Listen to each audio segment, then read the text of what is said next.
Es el domingo 12º del tiempo ordinario, este tiempo ordinario dedicado a San Mateo, al Evangelio de Mateo, que es el ciclo A.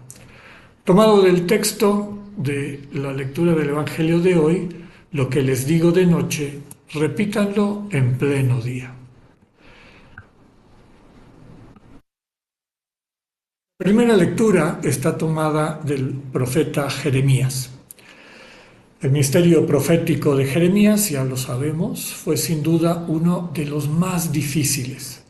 Le toca llamar la atención al pueblo interpretando la amenaza de guerra y destrucción que se les viene encima como una invitación de Dios a la conversión.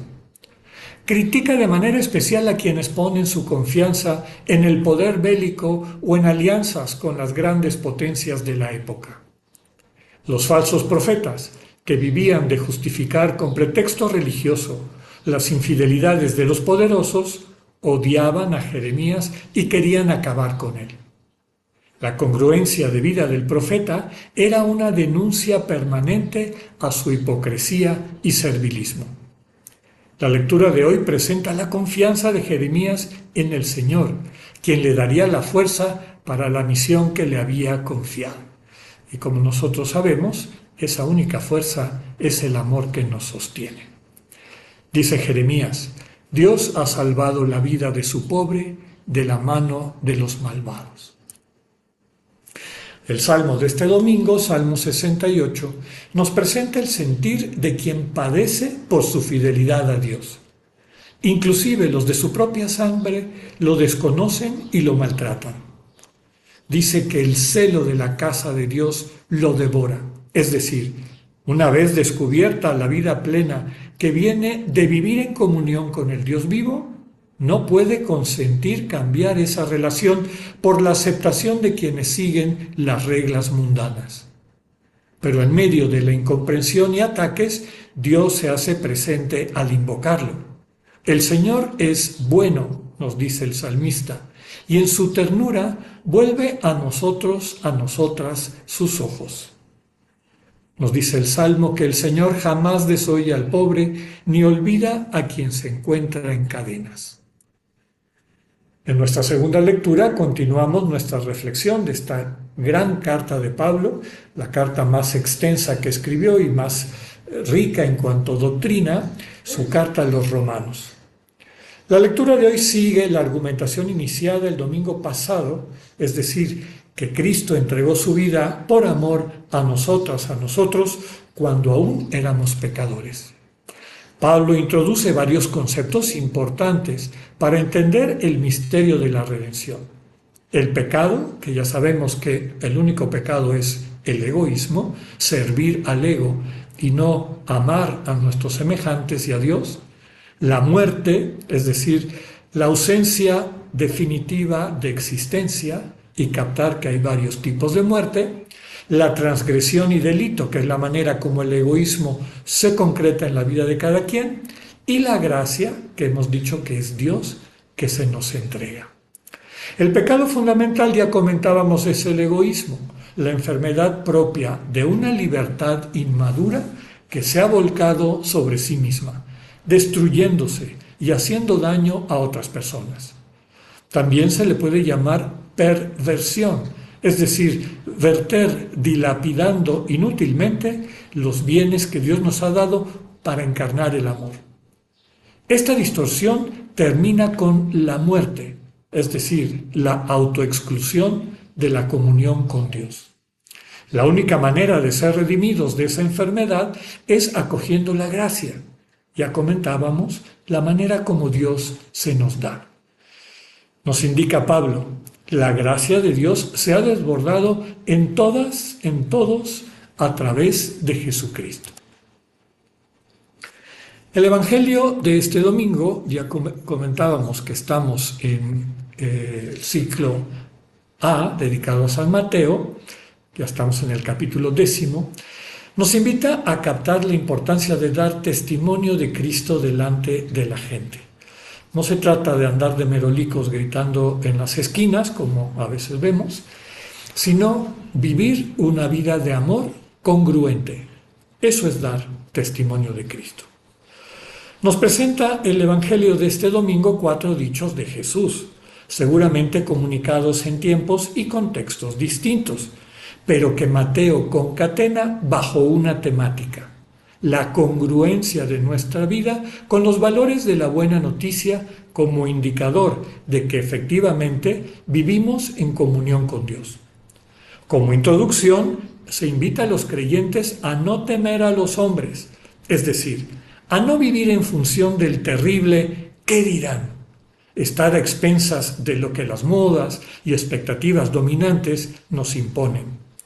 Para quien sigue a Jesús, el amor de y por Cristo le basta para mantener una radical libertad de corazón.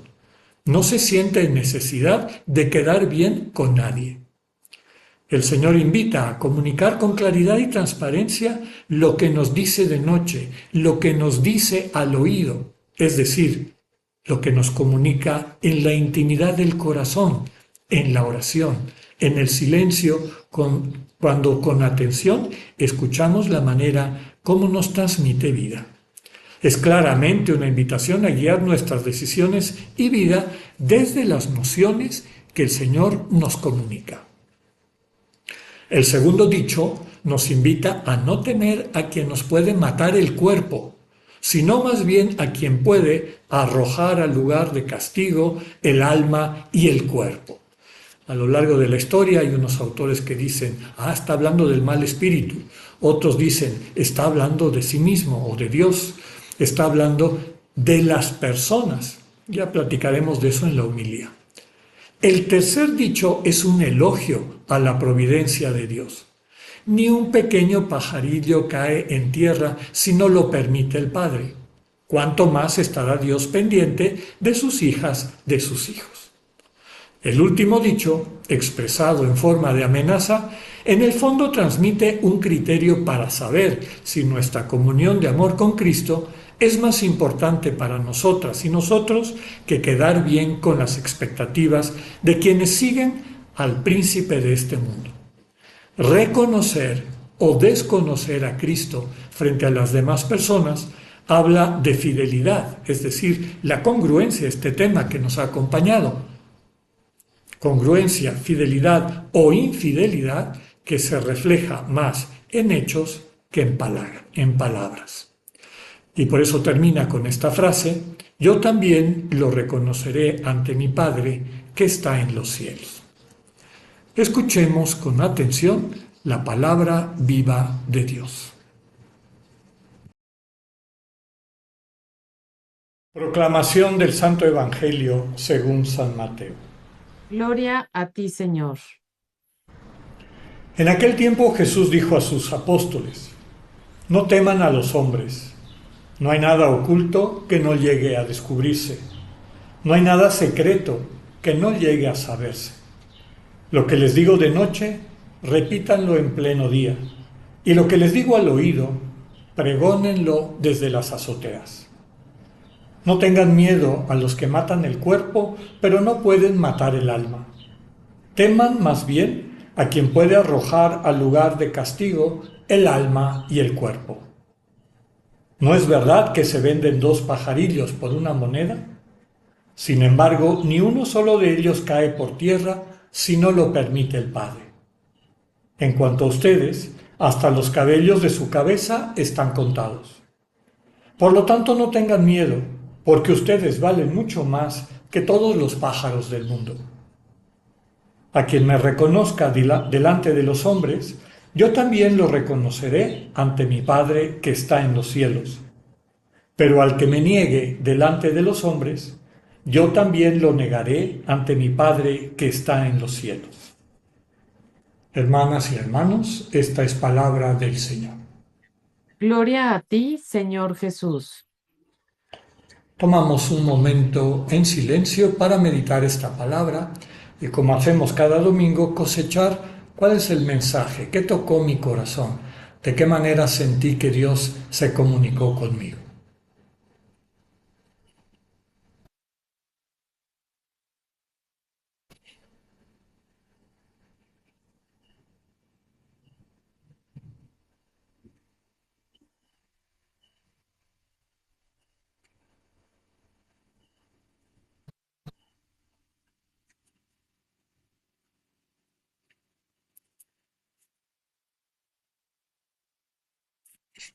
Decíamos que uno de los mensajes importantes de las lecturas de este domingo es lo que normalmente llamamos congruencia. En pocas palabras, el vivir de acuerdo a aquello que decimos profesar. El ideal sería que estuvieran de alguna manera alineadas nuestra escala de valores, es decir, aquello que nos parece que es importante.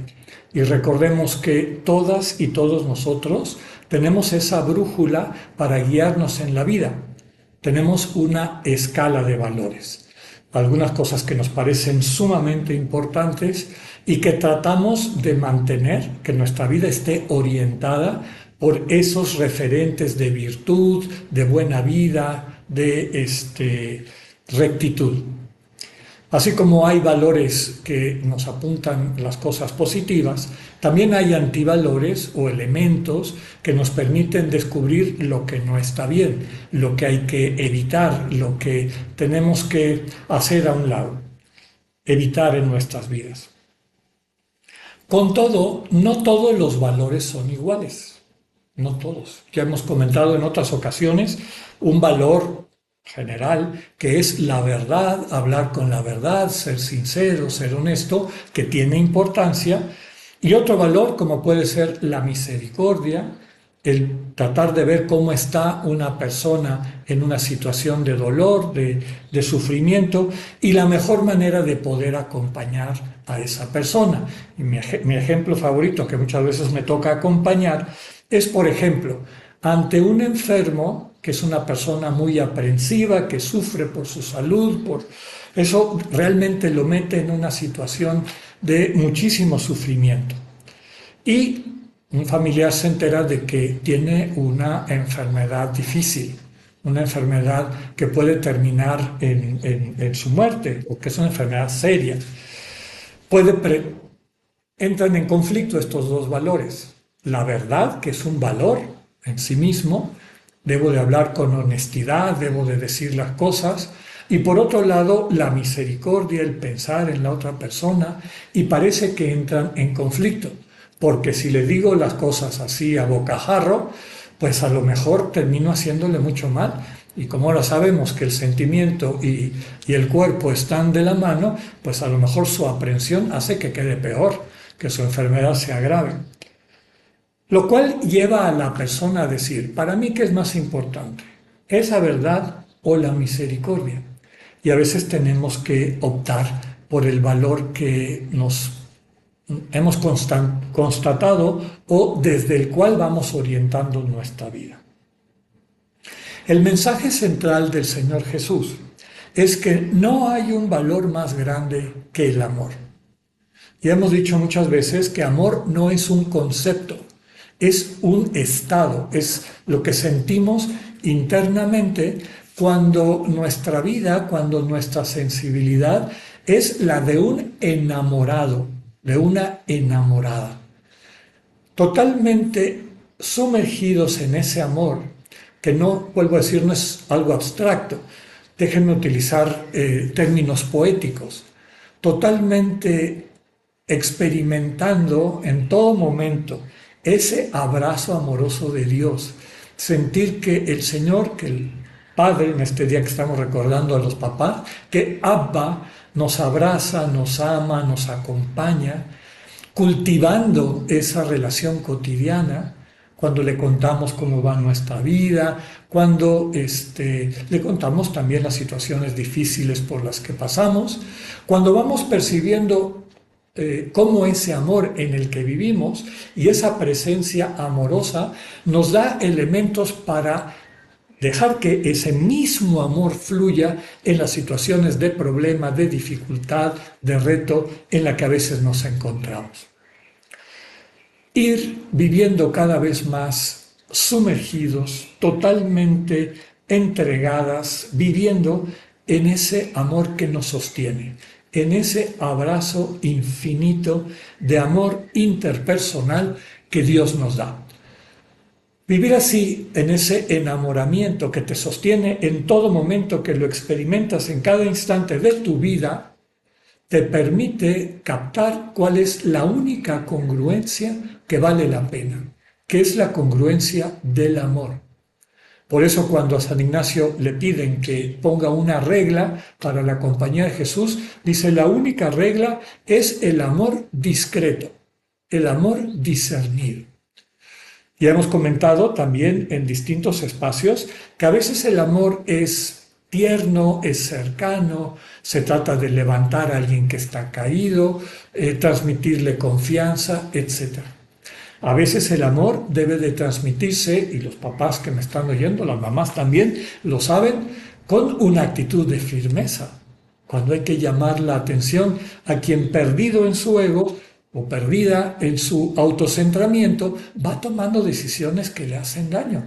Un buen papá también sabe amar así. Pero digamos que la congruencia fundamental es el amor. Quien encuentra ese amor, quien vive enamorada, enamorado, permítanme seguir con esta referencia poética, quien está así permanentemente abrazado en el regazo del Dios vivo, que lo nutre, que lo sostiene, que lo fortalece, no teme.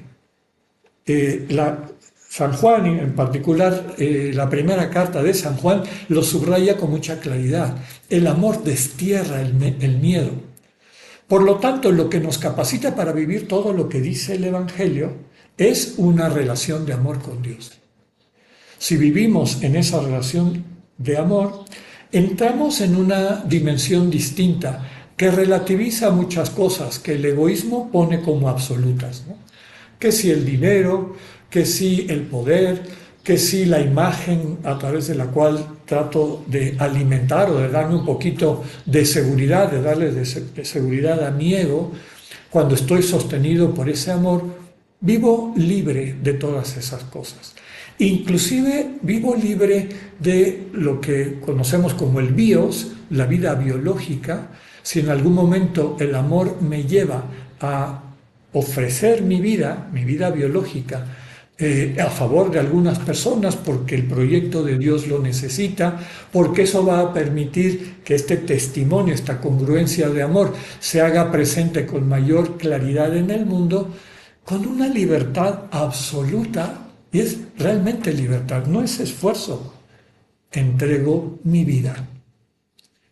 Hoy quisiera tomar un momento para recordar a dos hermanos míos que hicieron esa entrega hace ya más de, creo que ahora cumplimos 3 o 4 años, de la entrega de nuestros hermanos jesuitas en la Tarahumara, en un día como hoy. Personas que entregaron su vida atendiendo a alguien que estaba siendo violentado, que estaba siendo amenazado en su vida. Y en ese intercambio, una manera de mostrar el amor a quien estaba en el suelo tirado, a punto de ser violentado hasta quitarle la vida, y mostrando amor al agresor que conocían, que sabían quién era y sabían en qué sentido estaba, y recordamos las palabras que utilizaron: ¿qué estás haciendo? Entregaron su vida, vivieron esta congruencia. Y vemos por los frutos que después se han ido dando a lo largo y ancho de nuestro país, inclusive más allá de eso, en esta búsqueda de una paz definitiva para nuestro país. Vemos cómo la congruencia de dos personas que sabían lo que el amor significa y podía hacer, en ese acto, que a lo mejor podría ser una cosa muy pequeñita en la totalidad de nuestra realidad cotidiana, tiene la fuerza de transformar, de cambiar conciencias, voluntades, y de encaminarnos en el camino hacia la verdadera vida, la vida de comunidad de amor. Pidámosle al Señor la gracia de poder enamorarnos cada día más de Él, de su proyecto, sentirnos sostenidos por ese amor, y captar cómo todo miedo desaparece de nuestro corazón. Y lo único que nos mueve es el deseo de ser una buena noticia, una presencia que transmite vida. Que así sea.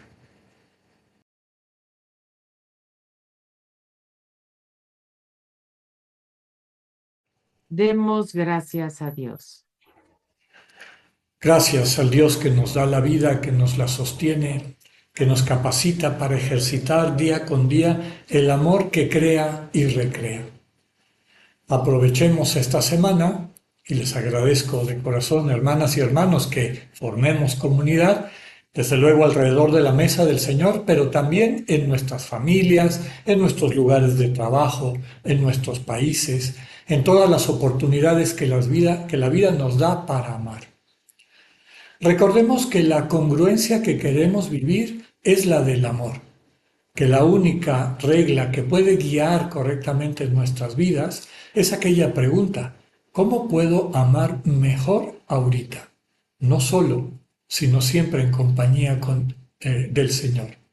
Por lo tanto, en cada día, en cada una de nuestras actividades, lo que emprendamos, lo que vivamos, siempre tratemos de hacerlo desde esa perspectiva. Siempre es mejor amar. Y quien nos puede mostrar cómo hacerlo de la mejor manera es el propio Señor que habita en nuestros corazones. Que tengan una linda semana, Dios con ustedes.